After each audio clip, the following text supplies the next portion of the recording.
It was just another ordinary afternoon in Manhattan. The M15 bus was packed with commuters, business professionals, students, and exhausted workers trying to make it home.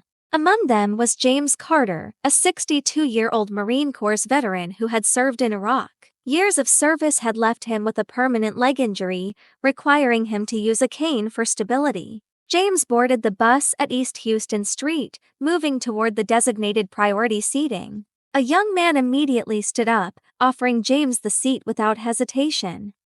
"Thanks, kid," James said with a nod as he settled into the seat, gripping his cane tightly. A few stops later, at 23rd Street, she arrived. A middle-aged woman in expensive heels and oversized sunglasses strutted onto the bus, clutching multiple shopping bags from Bloomingdale's. She scanned the crowded seats before zeroing in on James. "Excuse me, that's my seat," she said in a sharp tone.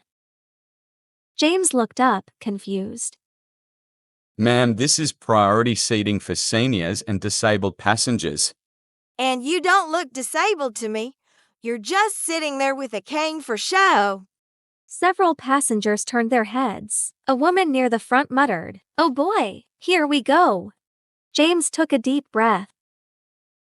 "Ma'am, I served 25 years in the military. My leg was injured in combat. I need this seat." Karen rolled her eyes. "Oh, please. I see people faking disabilities all the time. My feet are killing me. I've been shopping all day.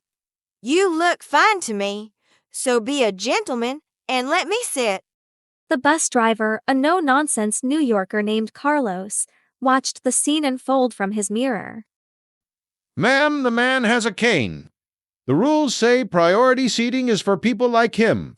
Karen scoffed but wasn't ready to back down. "I have arthritis in my knees. That should count too." You were walking just fine when you got on. A teenager in the back pointed out. Karen huffed and made her next move, grabbing James' cane. The moment her manicured fingers yanked at the cane, James tensed up. His body reacted instinctively, a flash of military training kicking in as he yanked it back. "Lady, you do not touch my can." James warned, his voice sharp as steel. Karen gasped dramatically, looking around as if expecting someone to come to her aid. "Did you see that? He just threatened me. Someone call the police." The passengers had had enough. A woman with a stroller snapped. "You're the one harassing him." Give it a rest, lady. A businessman in a suit added. Carlos, the bus driver, had seen plenty of Karens in his 15 years driving the MTA, but this was the worst. He pulled the bus over near 34th Street and stood up. "Ma'am, if you don't stop causing a scene, you're getting off this bus." Karen gasped again. "This is discrimination. I have rights." "And so does he." Carlos shot back.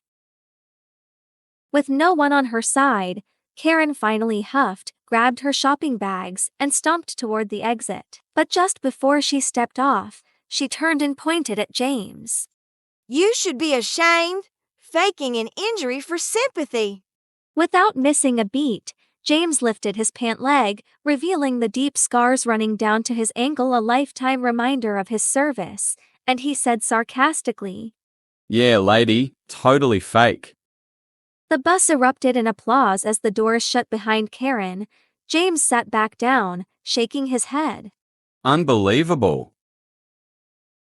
The young man who had given up his seat earlier turned to him. "Sir, thank you for your service. You deserved that seat." "Son, after what I've been through, that wasn't even a battle." James smirked. The bus continued down First Avenue, and Karen disappeared into the crowded Manhattan streets. Just another entitled person who had learned the hard way that not everyone would tolerate her nonsense. You never know someone's struggles just by looking at them. Entitlement and ignorance never win, especially in a city that doesn't put up with nonsense. If you enjoyed this story, don't forget to like, comment, and subscribe for more real-life encounters.